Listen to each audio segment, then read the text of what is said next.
there is no Krishna. Hmm? So still we had a wonderful life. Prabhupada says, as a devotee, we have such wonderful life, is it not? Chanting, dancing, feasting. These are the three main activities.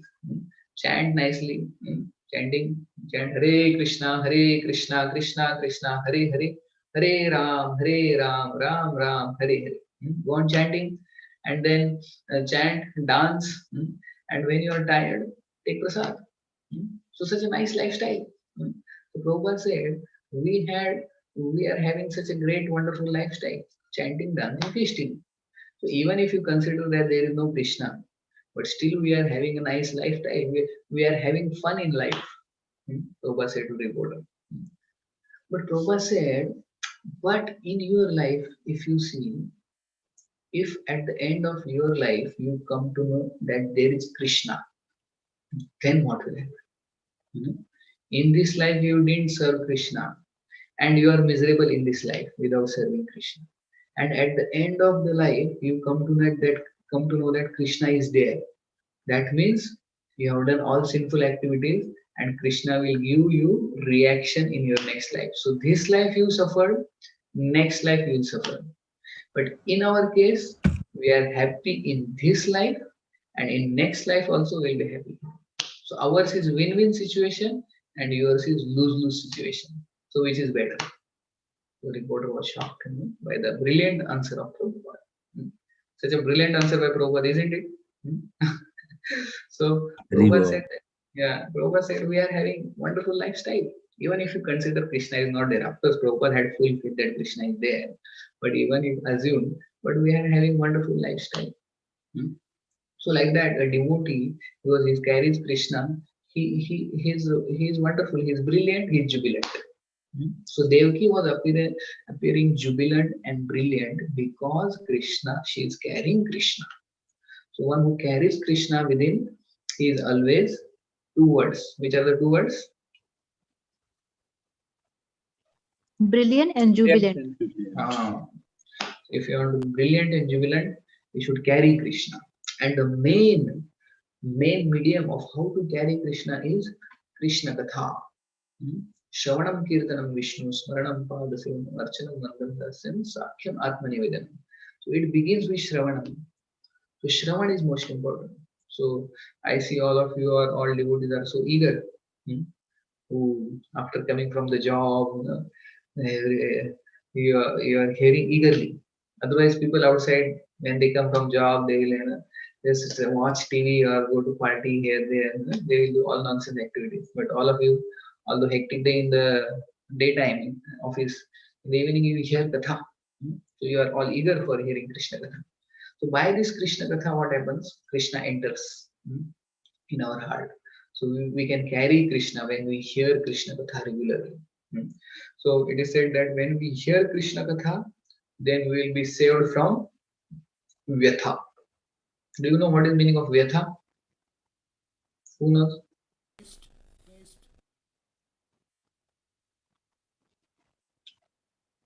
You have never heard this word? Sadness, sadness. Dukkham. Dukkham, yes, miseries. So one who hears Krishna katha, he will be saved from vyatha. So choice is yours, whether you want katha or vyatha. So what do you want? Katha or vyatha? Katha. Katha. So very nice. So you should hear katha as much as possible. By that we will become brilliant and jubilant.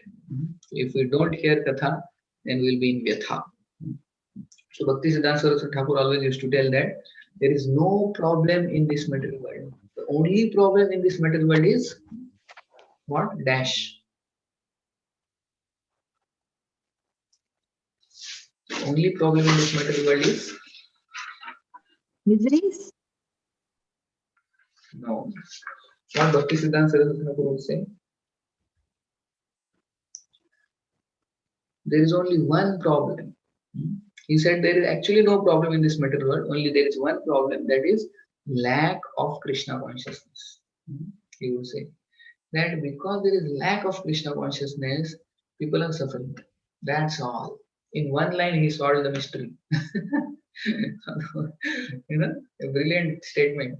Always remember, there is no problem in this material world. Only problem is lack of Krishna consciousness.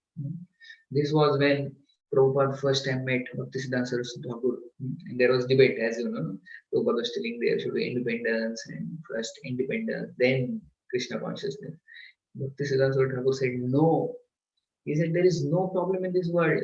Only problem is lack of Krishna consciousness. If everybody becomes Krishna consciousness, there will be no problem. He was so convinced. And he then said, Krishna consciousness is an emergency. Each statement of Bhaktisiddhanta Thakur was so powerful.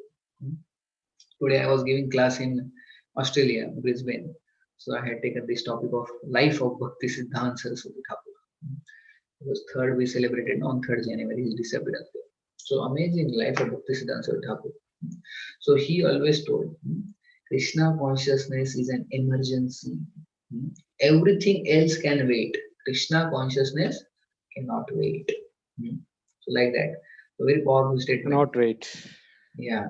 So even our Srila Prabhupada, who was also a great scholar, he was defeated by Bhaktisiddhanta Saraswati's powerful statements.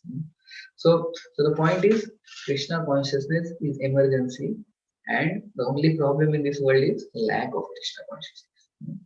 So when one has Krishna within his heart, then one becomes brilliant and jubilant. All miseries will go away, and one should. That's why hear more and more Krishna.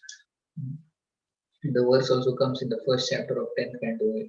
Nivruttitarshay upagiyamanan bhavaushada shotra manobhiraman kauttama shloka gunanuvadat uman virajet vina pashubhat. So very nice verse that how Krishna Katha actually is the medicine for the mad mind. So who has experience of mind troubling, mind going mad? Who has experience? Anybody in the audience? Yes, Prabhuji. Everybody. I said it's common experience. Huh? I thought in Kanaya they don't have problem of mind. Okay. Of course. So everybody has experience of mind going mad, troubling mind. So for the mad mind, what is the solution? It is said that Krishna Katha. This is the solution. This is the Aushad. So one hears Krishna Katha, then one will be saved from the Vetha. So remember this. One who carries Krishna will be always brilliant and jubilant. This is the second lesson we learned. So then what happens next is, so Kamsa becomes very afraid now. So Kamsa becomes very afraid, and we see here in the PPT that Kamsa is now thinking that this is the 8th child. And when the child was in the womb of Devki, he was thinking of killing Devki or killing the child. But he thought, no, that is not good. Now, even Kamsa, if we see, Prabhupada says that even Kamsa didn't do abortion of the child. So, Kamsa thought that abortion is sinful. Even the sinful rascal, demon like Kamsa, he also didn't do abortion. So, can we imagine today's people who do abortion? They are less than Kamsa. So Kamsa waited till the child is born to kill. He didn't kill in the womb. So, but he was afraid. He was thinking, my God, now this child will take birth and he is supposed to kill me. So, actually, when the child was within the womb of Devaki, Kamsa was always thinking of Krishna. So he was so much afraid that he was always thinking. So Prabhupada gives the example in 11th canto of one insect. Anybody can guess what example Prabhupada gives of this insect? Mud dauber type of mud wasp. So what Prabhupada says?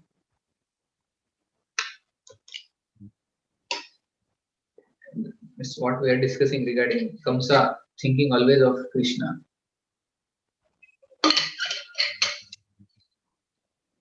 Yes, Prabhu, the mud dauber brings some another insects, worm, and it troubles it always. So the one which is trapped, it always thinks about the mud dauber or mud wasp, and it transforms to. Yeah. Yes. So this insect is caught by this Right. wasp. Hmm. So this wasp actually keeps this insect in a hole of the tree, and it closes it. So it on and off comes and stings this insect. You know, this insect which is kept inside this wasp. So this wasp always comes and stings.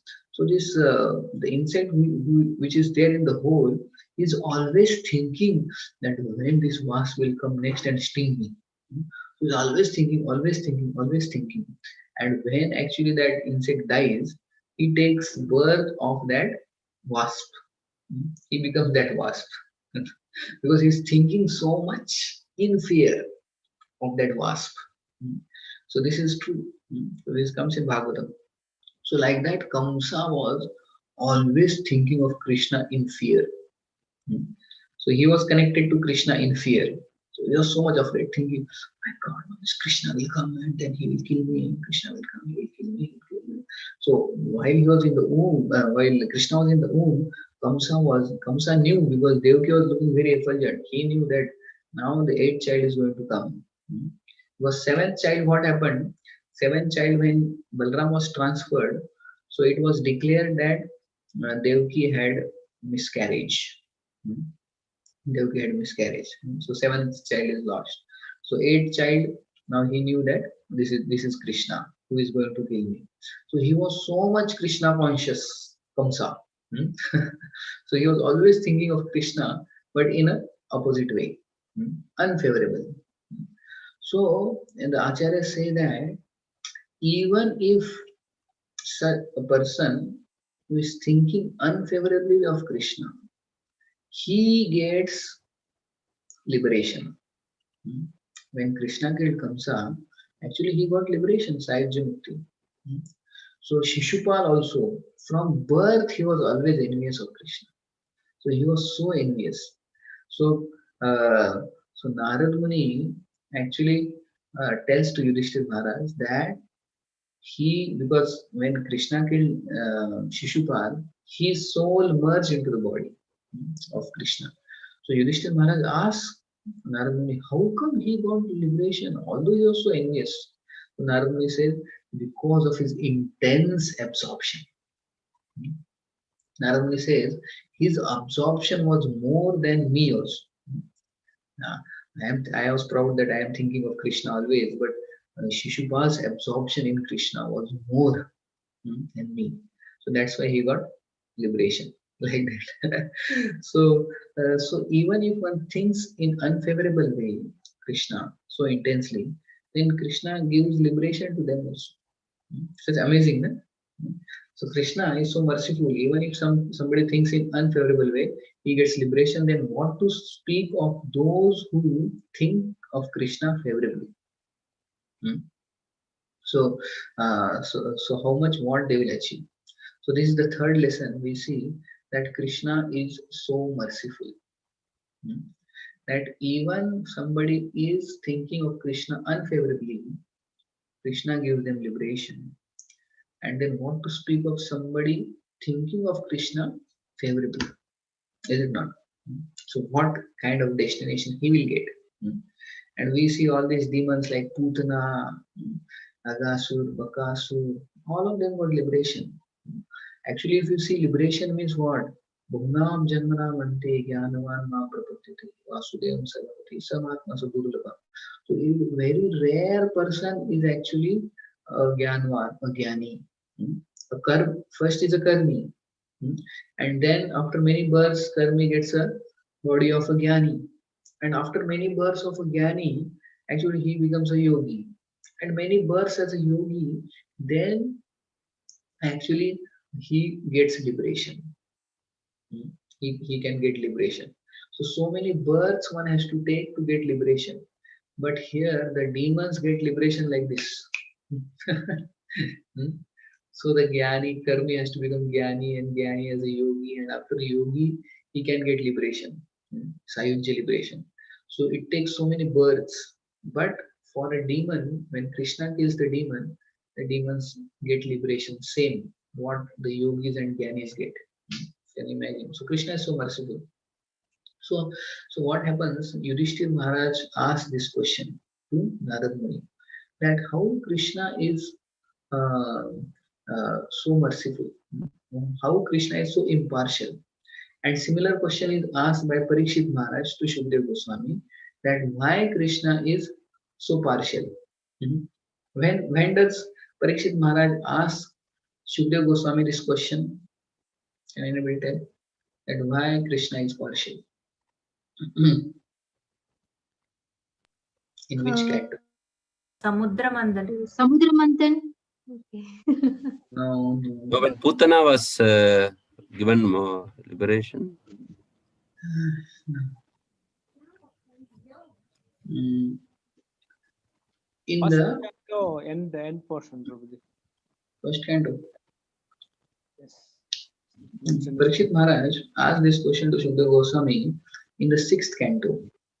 At the end of sixth canto, where Shukdev Goswami briefly mentions that Lord appeared as Varadev, and he killed Hiranyaksha, and as Narsimdev he killed Hiranyakashipu. This is in one verse he tells Shukdev Goswami. Immediately Parikshit Maharaj says, but how come he is taking the sides of demigods and killing demons? Why Lord is so partial? Hmm. Then the seventh canto begins like that. So this is the connection between sixth and seventh canto. Then Shukdev Goswami said, very brilliant question. Similar question was asked by Yudhishthir Maharaj to Narad Muni. And what was the question? Here also that we see, in the Rasoi Yajna what happens? Lord kills Shishupal, and Shishupal is killed and he merges into body of Krishna.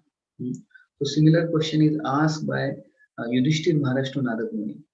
And then Shukdev Goswami tells this seventh canto, that the story of Hiranyakashipu and Prahlad. Lord's killing is good. So Hiranyakashipu got what? He got liberation. So Lord is not partial at all. Shukdev Goswami is saying. See, he showed mercy to Prahlad also, and he showed mercy to Hiranyakashipu also. So Lord is never partial. So Shukdev Goswami answers to Parikshit Maharaj that Lord is never partial. He is equal to both. He gives liberation to demons, although he kills demons, but he gives them liberation. And to devotees, he gives them devotion. So for both, Lord is equal. So Lord is never partial.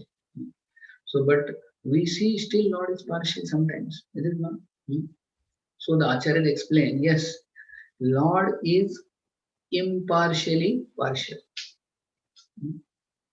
So now you have to find what is the meaning of this statement. Lord is impartially partial.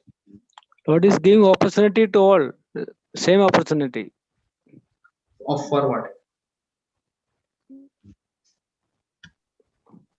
For serving Lord. Take a different place. Yes, Madhuri. Okay, yeah, you're right. Prabhuji, Yeah. the opportunity is that he says Mana Bhava Bhakti. Yeah. To go or not. So yeah. Yeah. Yes. So what is meaning of Lord is impartially partial. That he is impartial, of course. He is equal to both demons and demigods. And partial, the opportunity for becoming his devotee, Lord gives this opportunity to everybody. Anybody can become his devotee. Lord doesn't stop anybody. So the opportunity to become his devotee is open for all. And whoever becomes devotee, then Lord is partial to him. You know? So that's what Lord is impartially partial. So Lord is partial to whom? To his devotees. But the opportunity for becoming devotee is for everybody. That is impartial. So he is impartially partial. So actually he's impartial, that means. So Lord doesn't cheat. So we see Bali Maharaj. Bali Maharaj, although a demon, he showed such a great mercy to Bali Maharaj. Externally, it may appear that he cheated him, but he showed great mercy to Bali Maharaj, to Prahlad Maharaj, to Hiranyakashipu, Hiranyaksha. They got liberation. So Lord is never partial. He is impartial. He shows mercy to demons also. He shows mercy to devotees also. But externally, it may look he's killing demons and he's supporting devotees externally. But if we see ultimate destination, both get same destination almost. So like that, the demons, because they are unfavorable, so Lord still shows mercy on them, and they also get liberation like that. So Lord is not partial. Although Lord may kill them, but they get such a nice destination of liberation. And from there, Sayujya Mukti, when one gets, they merge into the Brahma Jyoti, these demons. And it is said that from Brahma Jyoti, sometimes Lord Shiva, along with his associates, they go for doing Harinam Sankirtan in Brahma Jyoti. Hare Krishna, Krishna Krishna, Hare Hare, Hare Ram, Ram Ram, Hare. So those souls who are stuck up in Brahma Jyoti, the light of Brahma Jyoti. So there, from there, Lord Shiva takes care that they go above to Vaikuntha. So because from there it's very easy, because there is no material contamination in the Brahma Jyoti. So, so those souls who go in the Brahma Jyoti and merge as Sayujya Mukti, from there Lord Shiva takes them back to God, just by doing Harinam Sankirtan. So ultimately demons go back. And we see Putana actually directly went only. Aho Bakiyam Stana Kalakutam. So she came with such poison, but Lord gave her the position of Dhatri. So how can one say that Lord is partial?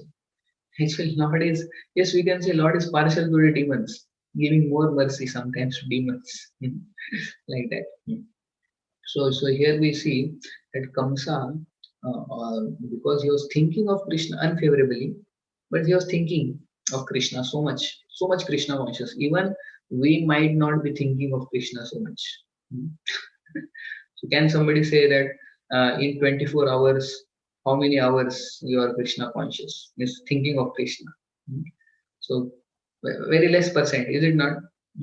I also cannot say, although we stay in temple and we are not so much Krishna conscious. 24 hours. Nobody can say I am Krishna conscious 24 hours. Is there anybody who can confidently say that I am Krishna conscious 24 hours? Anybody there? No? Nobody.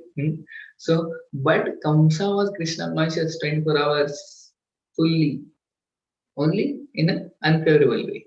He was so much afraid of Krishna and he was thinking of Krishna. He couldn't sleep in the night also. And later it is said that when his wives, two wives were there, Prapti and Asti, I think the names were there. So when you would see them, you would see that Krishna Balram, they are coming to kill me. Like that, in the later part. So when his two wives will come in front of him, he said, Krishna Balram, Krishna Balram. He would see in them Krishna Balram. So much he was afraid. So in a way, he was thinking of Krishna like that. He was very much Krishna conscious. Or Kamsa. So, but of course, Rupa Goswami, what he says, what is it? What is the definition of pure devotional service? Anya abhilashita shunyam jnana karma adi anavritam anukulena krishnanu shilinam bhakti uttama. So, which word has come here? Anukula. Anya Abhilashita Sukha. Yeah, but in this context, favorable or unfavorable? Anukulena. Anukulena, not pratikulena. Anukulena. So Goswami said that pure devotional service should be done favorably, not unfavorably. So we should not take inspiration from Kamsa. Let's see Kamsa, because he was unfavorably connected to Krishna, he got liberation. So I will also, envy Krishna, like Shishupal or like Kamsa. And then I will also get killed by Krishna, and that way, is it good to follow Kamsa? Means then you have to be really like Kamsa 100%. 24 hours you will have to think of Krishna. But we cannot do that also. We cannot do favorably also 24 hours. We cannot do unfavorably also 24 hours. Kamsa at least was unfavorably but 24 hours.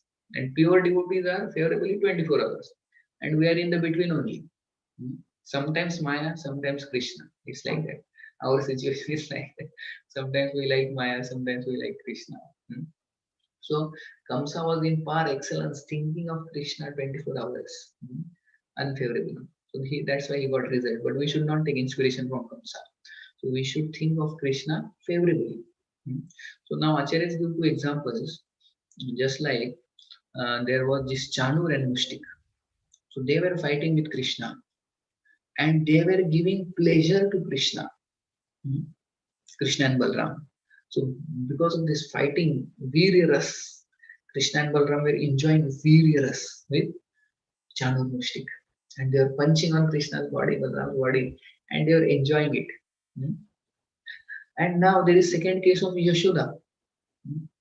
So when Krishna was small, in the Damodar Leela, when Krishna wanted to drink the breast milk of Yashoda, Yashoda kept him down and went to the milk to take care of Krishna got displeased by Yashoda. So which is better? Krishna getting angry or Krishna getting pleasure?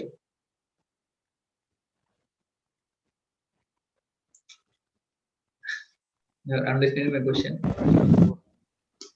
So Chanur Mushti giving pleasure and Yashoda giving misery to Krishna. So which is better? Giving pleasure. Yashoda, Mother Yashoda. But she is making Krishna cry. Because devotee, whatever gives Krishna, relishes that. Even she makes Krishna cry also. So we should make Krishna cry. We should make Krishna cry or give Krishna pleasure.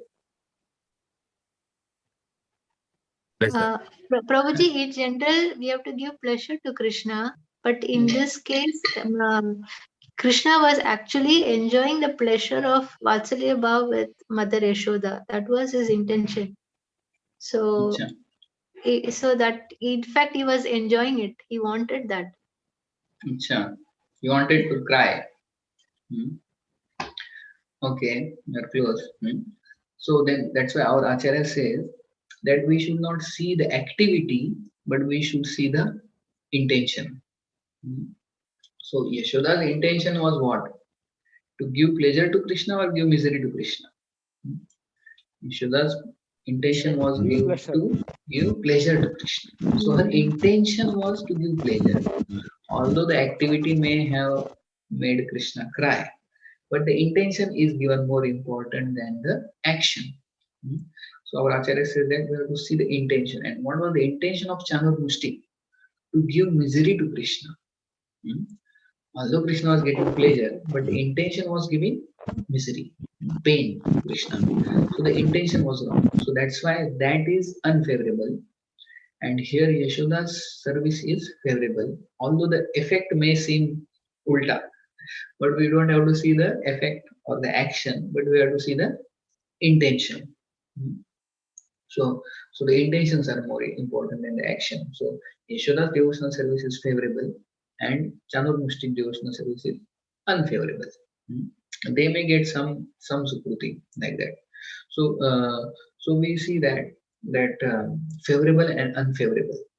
So even somebody does unfavorable, still he gets the result. But our Acharya says that we should not follow in the line of Chanur Mushtik, Kamsa, Shishupal. Rather, we should follow in the line of pure devotees. Like Rupa Goswami and Six Goswami, they were serving Krishna favorably. So serving Krishna favorably, although Krishna is pleased, Krishna gives liberation to those who even serve unfavorably, still we should serve Krishna favorably. So the third lesson is actually Krishna is so merciful that even if somebody serves Krishna unfavorably, still Krishna gives them liberation. So that is Krishna's mercy. But we should not take inspiration, but we should try to serve Krishna everywhere. Like that. Yeah, so this PPT will go. So then what happens next is, yeah, so here Kamsa getting afraid. And then here the demigods they come. All the demigods they come and they see that Krishna is in the womb of Devaki. And then they offer various prayers. Whom all you see in the here demigods? Brahma, Narada Muni, Lord Shiva, Brahmaji, No, Indra also. Sa, Yeah, here also you see Lord Shiva, Brahma. So their prayers, then they start praying to the Lord. Many prayers are there, but this is one of the famous prayer. So this is a prayer. You can all repeat after me. Satyavratam Satyaparam Trisatyam. You can all. Satyavratam Satyaparam Trisatyam, Satyasya yonim nihitam cha satye. Satyasya Yonim Nihitam Cha Satye, Satyasya satyam rita satya netram. Satyasya Satyam Rita Satya Netram, Satyatmakam tvam sharanam prapanna. Satyatmakam Tvam Saranam Prapanna. Very famous prayer in the demigods offering prayer. So in this, the word Satya has come how many times? Can somebody count?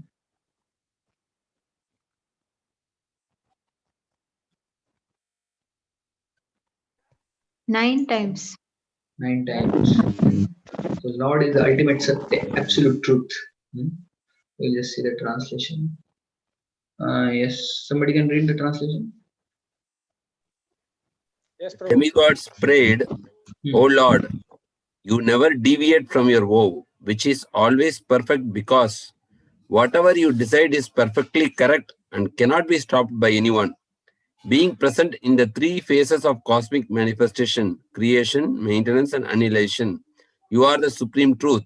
Indeed, unless one is completely truthful, one cannot achieve your favor, which therefore cannot be achieved by hypocrites. You are the active principle, the real truth in all the ingredients of creation, and therefore you are known as Antaryami, the inner force. You are equal to everyone, and your instruction apply for everyone, for all time. You are the beginning of all truth. Therefore, offering our obeisances, we surrender unto you. Kindly give us protection. Srimad Bhagavatam 10.2.26. Hare Krishna. Yeah. So this is the prayers of the demigods. They are praying. So you are the truth. You are the complete truth. Like that. So to this absolute truth, the Satya word comes 9 times in this. This is a famous verse. And then lastly they say, kindly give us protection. So that was what actually Lord came for. Is it not? So the Brahma, all the demigods they had prayed for the Lord to appear. In the first chapter we saw, all the demigods went along with cow, mother, earth, and prayed. And then Lord, of course, said that I will come. And then Lord is appearing here in the womb now.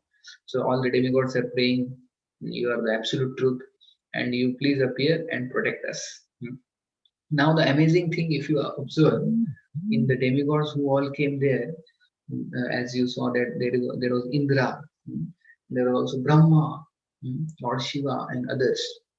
Now I was just thinking that Brahma is there, Indra is there, and they know that now Krishna is in the womb, and Krishna is going to appear, and he has appeared for our purpose only to kill the demons.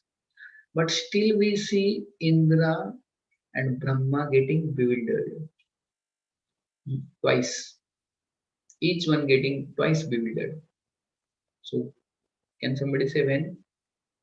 Indra getting twice bewildered and when Brahma getting twice bewildered? That Giri Govardhan Leela and Brahmaji Brahma Vimohan Leela. Okay. One time I told. Okay, now somebody else. Who can say? Twice they get bewildered. And Prabhuji, Parijata. Indra Parijata. Okay. Parijata. And Brahma? Brahmaji.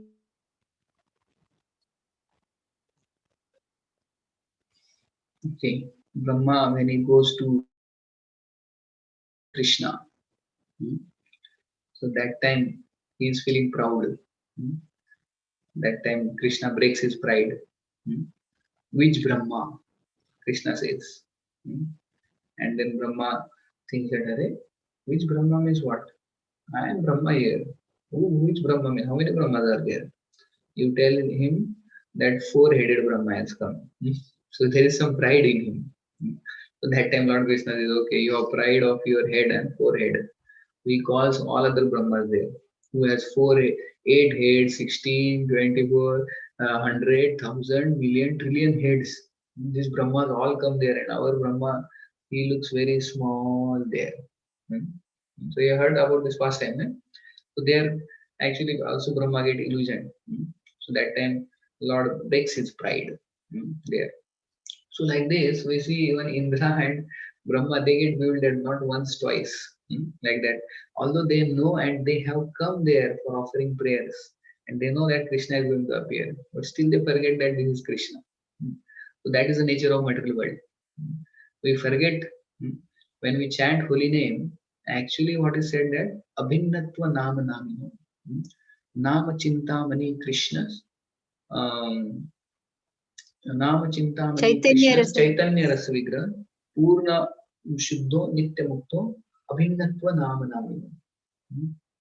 So Lord is not different than holy name. But how many times in throughout our chanting 16 rounds we remember that this is Lord Krishna directly. We forget immediately. One the first round we may remember, second round we forget, and at the end of 16 round we think, oh my God, again I was today inattentive. And the next day we think, today I will be very attentive in chanting. And today, yes, in the beginning, Krishna is there, so not different from holy name and start. But after some time, again 16 rounds, inattentive. And then afterwards, you know, today also inattentive.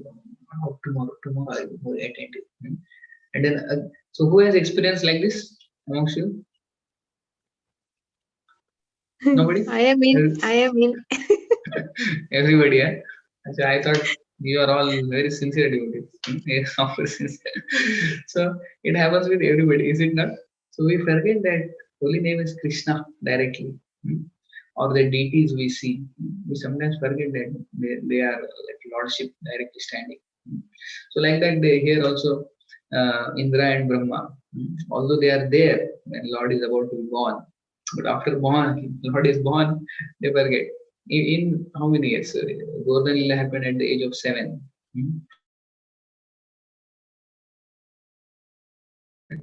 Like that. That is the nature of material world. One forgets. One should hear again and again the glories. Like that. Okay, so like that, then the demigods offer prayers, and then in next chapter, then actually Lord takes birth. So this is where the second chapter ends. The demigods offering prayers, and there are many prayers. I didn't take all those prayers. Many prayers are there in demigods offer, but here only I took the main prayer, which is the Satyam prayer. So like that, they offer many prayers, and then they of course go back, and then of course Lord appears there later. Okay, so this ends the second chapter. So somebody has to now revise the 3 lessons without seeing the notes.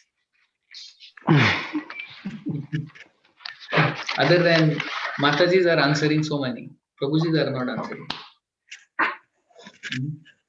Without Guru, unable to get Krishna. Without Guru, we cannot achieve Krishna. Okay. Then? One who carries Krishna is always jubilant and brilliant. Brilliant. Jai. Third one?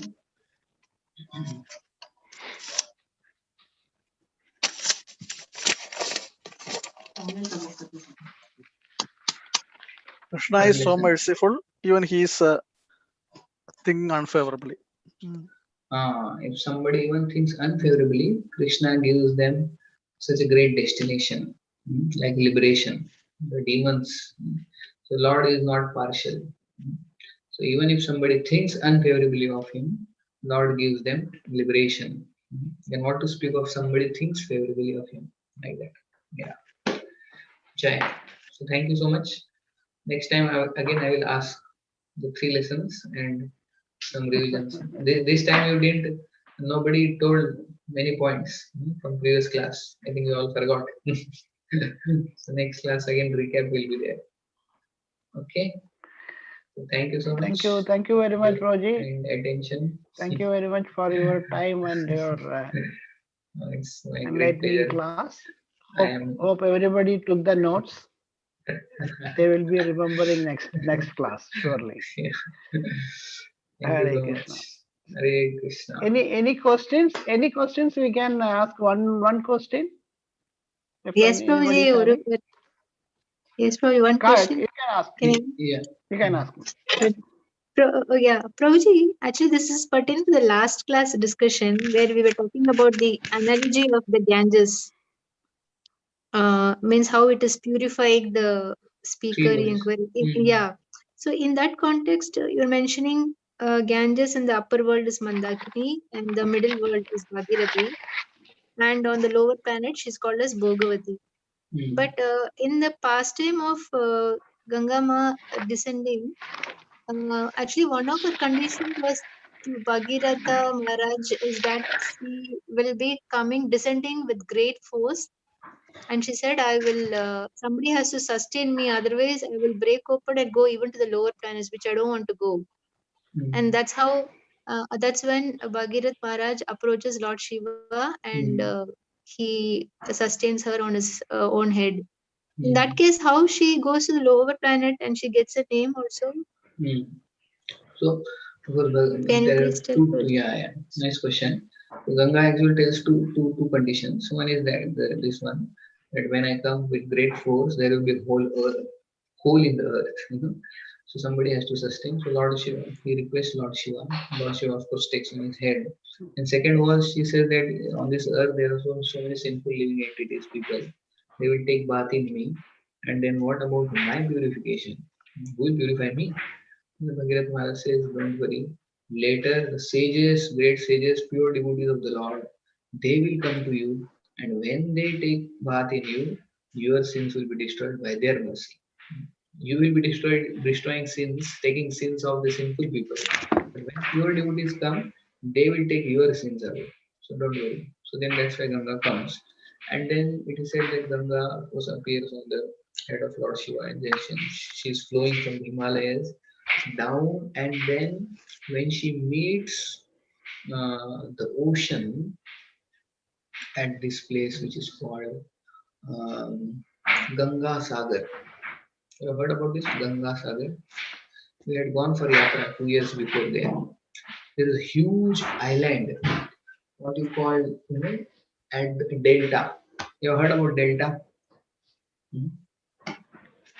In our geography classes. Yes. Or delta River is. bank. Yeah. A river bank which is very fertile is called delta, right? Actually, when the river meets the ocean, uh, the the mud which forms in the between the river, in the middle of the river, an island is formed. That is called delta. So like that, this Ganga Sagar is one island is formed at the where Ganga is meeting the ocean.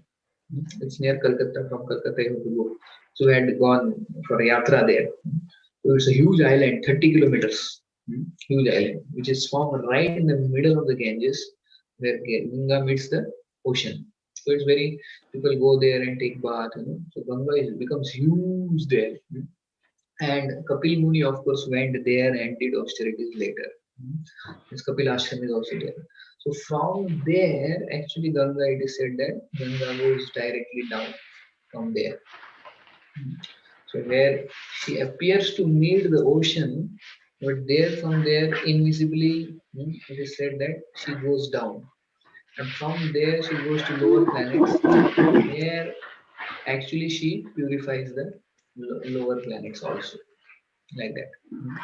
So, so it's said like that. From there she goes below. She's called Bhagavati. Actually, there is Kapil Muni's ashram there at Ganga Sagar, and there all those 60,000 sons of Sagar Maharaj were there, and they get delivered at Ganga, and then Ganga goes below. So like that, she goes below from there. So she travels the whole path. She purifies everybody, and then she goes below. So like that, it is said that at this Ganga Sagar point, she goes from there to below the lower planets, like that. Is it okay? Okay, Prabhuji. Thank you, Prabhuji. So this place is in Calcutta, is it? I mean, in Yeah, from Calcutta, 5-6 hours into it will go down. So there, Ganga Sagar is there. Okay. Okay. Thank you. Okay, Thank you, Prabhuji. Prabhuji. Thank you, To Prabhuji. take rest. Okay, thank you very much. Hare Krishna, Krishna Krishna, Hare Krishna, Hare, Krishna, Hare Hare Hare Hare, Hare Rama, Hare Hare Rama, Rama, Rama Hare Hare. Hopefully you are Hare liking Hare this Hare. 10th Krishna, Hare canto Krishna. discussion. Yes, Prabhuji, very informative, very interesting. I'm Thank you. also Please happy continue. because of you I am reading 10th canto. Okay, Hare thank Krishna. you so much. I will leave now. Hare Bol. Okay, Prabhuji. Hare Krishna. Krishna. Panchakalpatarubhyascha kripasindhubhyeva cha Sindhya patitanam Paritana pavanebhyo mohanam Kodi Vaishnavavrinda. Hare Krishna. Thank you, everybody. Prabhuji, we will read the Safala Ekadashi importance. Hare Krishna. Yes, Prabhu. Hare Krishna. Hare Krishna. Actually, we done the chanting, but we Yeah, we can don't read, get the Prabhu. time for. Yeah, we can read this. Okay. Safala Ekadasi. Yudhishthira Maharaj said, "Oh, my dear Lord Sri Krishna, what is the name of that Ekadasi that occurs during the dark fortnight of the month of Pausha, December to January? How is it observed and which deity is to be worshipped on that sacred day? Please narrate these details to me fully so that I may understand." O Janardana, the Supreme Personality of Godhead Sri Krishna then replied, "O best of kings, because you desire to hear, I shall fully describe to you the glories of Pausha Krishna Ekadasi. I do not become as pleased by sacrifice or charity as I do by my devotees' observance of a full fast on Ekadasi. To the best of one's ability, therefore, one should fast on Ekadasi, the day of Lord Hari. O Yudhishthira, I urge you to hear with undivided intelligence the glories of Pausha Krishna Ekadasi, which falls on Dwadasi. As I explained previously, one should not differentiate among the many Ekadasis. O king, to benefit humanity at large, I shall now describe you to the process of observing Pausha Krishna Ekadasi. Pausha Krishna Ekadasi is also known as Safala Ekadasi. On this sacred day, one should worship Lord Narayana for he is its ruling deity. One should do so by following the previously described method of fasting. Just among snakes, Seshanaga is the best, and among birds, Garuda is the best. Among sacrifices, the Ashwamedha Yajna is the best. Among rivers, Mother Ganges is the best. Among gods, Lord Vishnu is the best. And among two-legged beings, the Brahmins are the best. And so among all fasting days, Ekadasi is by far the best. O foremost of kings who took your birth in the Bharata dynasty, whoever strictly observes Ekadasi becomes very dear to me and indeed worshipable by me in every way. Now please listen as I describe the process of observing Safala Ekadasi. On Safala Ekadasi, my devotee should worship me by offering me fresh fruits according to time, place, and circumstance, and by meditating on me as all auspicious Supreme Personality of Godhead. He should offer me jambira fruit, pomegranate, betel nuts, and leaves, coconut, guava varieties of nuts, cloves, mangoes, and different kinds of aromatic spices. He should also offer me incense and bright ghee lamps. For such an offering of lamps on Safala Ekadasi is especially glorious. The devotee should try to stay awake the Ekadasi night. Now please hear with undivided attention as I tell you how much merit one gets if he fasts and remains awake throughout the entire night singing and chanting the glories of Narayana. O best of king, there is no sacrifice or pilgrimage that yields merit that is equal to or better than the merit one gains by fasting on this Safala Ekadasi. Such fasting, particularly if one can remain awake and alert the entire night long, bestows the same merit upon the faithful devotee as performance of austerity for 5,000 earthly years. O Lion among kings, please hear from me the glorious history that made this divine Ekadasi famous. Once there was a city called Champavati, which was ruled by the saintly king Mahishmata. He had 4 sons, the eldest of whom, Lumpaka, always engaged in all manner of sinful, very sinful activities, illicit sexual encounters with the wives of others, gambling, continual association with the known prostitutes. His evil deeds gradually reduced the wealth of his father, King Mahishmata, Lumpaka, Father King Mahishmata. Lumpaka also became very critical of the numerous devas, the empowered universal attendants of the Lord, as well as towards the Brahmins, and every day he would go out of his way to blaspheme the Vaishnavas. At last, King Mahishmata, seeing the unrepentant, brazen, fallen condition of his son, exiled him to the forest. Out of the fear of the king, even compassionate relatives didn't come to Lumpaka's defense. So angry was the king towards his son, and so sinful was this Lumpaka. Bewildered in his exile, the fallen and rejected Lumpaka thought to himself, my father has sent me away, and even my kinsmen do not raise but a finger in objection. What am I to do now? He schemed sinfully and thought, I shall sneak back to the city under the cover of darkness and plunder its wealth. During the day I shall stay in the forest, and as a night returns, so I shall go to the city. So thinking the sinful Lumpaka entered the darkness of the forest. He killed many animals by day and night, and he stole all manner of valuable items from the city. The city-dwelling folk apprehended him several times, but out of fear of the king, they left him alone. They thought to themselves that it must have been the accumulated sins of Lumpaka's previous birth that had forced him to act in such a way that he lost his royal facilities and became to act so sinfully like a common selfish thief. Though a meat eater, Lumpaka would also eat fruits every day. He resided under an old banyan tree that unknown to him happened to be very dear to Lord Vasudeva. Indeed, many worshipped as a demigod representative of departmental head and all of the trees in the forest. In due course of time, while Lumpaka was doing so many sinful and condemnable activities, the Safala Ekadasi arrived. On the eve of the Ekadasi Dasami, Lumpaka had to pass the entire night without sleep because of severe cold that he felt due to his scanty bedding. The cold not only robbed him of all peace, but also almost of his very life. By the time the sun rose near dead, his teeth chattering and near comatose. In fact, all that Ekadasi morning, he remained in that stupor and could not awaken out of his near comatose condition. When midday of the Safala Ekadasi arrived, the sinful Lumpaka finally came to and managed to rise up from his place under the banyan tree. But with every step he took, he stumbled and fell to the ground like a lame man. He walked slowly and instantly, suffering greatly from the hunger and thirst in the midst of the jungle. So weak was Lumpaka that he couldn't even concentrate nor muster strength to go and kill even a single animal that whole day. Instead, he was reduced to collecting whatever foods had fallen to the ground of their own accord. By the time he returned to his banyan tree home, the sun had set. Placing the fruits on the ground next to him at the base of the sacred banyan tree, Lumpaka began to cry out, oh, who is me? What should I do? Dear father, what is to become of me? O Sri, please be merciful to me and accept these fruits as an offering. Again, he was forced to lie awake the whole night without sleep. But in the meantime, the all-merciful Supreme Personality of God, Lord Madhusudana, had become pleased with Lumpaka's humble offering of forest fruits, and he accepted them. Lumpaka had unwittingly observed a full Ekadasi fast, and by the merit he reaped on that day, he regained his kingdom with no further obstacles. Listen, O Yudhishthira, to what happened to the son of King Mahishmata, when but a fragment of the merit sprouted up within his heart. As the sun beautifully rose in the sky on the day following Ekadasi, a handsome horse approached Lumpaka as if seeking him out and stood next to him. At the same time, a voice suddenly boomed out the clear blue sky, saying, this horse for you, Lumpaka, mount it and ride swiftly out of this forest to greet your family. O son of King Mahishmata, by the mercy of Supreme Lord Vasudeva and the strength of the merit you acquired by observing Safala Ekadasi, your kingdom will be returned to you without any further hindrances. Such is the benefit you have gained by fasting on these auspicious of days.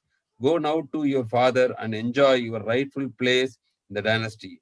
Upon hearing these celestial words resounding from above, Lumpaka mounted the horse and rode back to the city of Champavati. By the merit he had accrued by fasting on Safala Ekadasi, he had become a handsome prince once more and was able to absorb his mind in the lotus feet of the Supreme Personality of Godhead Hari. In other words, he had become my pure devotee. Lumpaka offered his father, King Mahishmata, his humble obeisances and once more accepted his princely responsibilities. Seeing his son so decorated with Vaishnava ornaments and tilak, Urdhva Pundra, King Mahishmata gave him the kingdom, and Lumpaka ruled unopposed for many, many years. When the Ekadasi came, he worshipped the Supreme Lord Narayana with great devotion. And by the mercy of Sri Krishna, he obtained a beautiful wife and a fine son.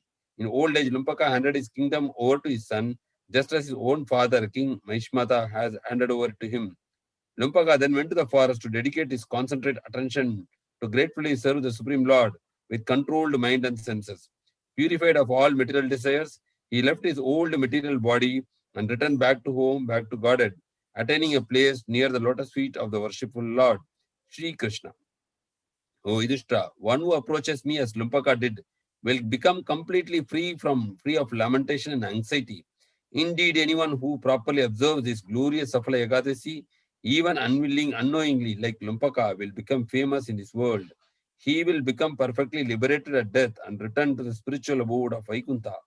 Of this, there is no doubt.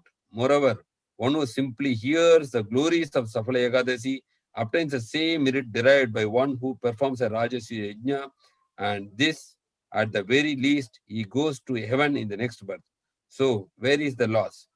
Thus ends the narration of glories of Paushaka Krishna Ekadashi or Safala Ekadashi from the Bhavishya Uttara Purana. Hare Krishna.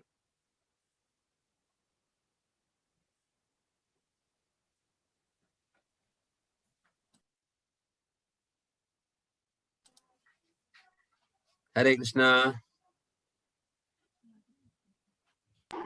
Krishna Guruji, so thank you very much. So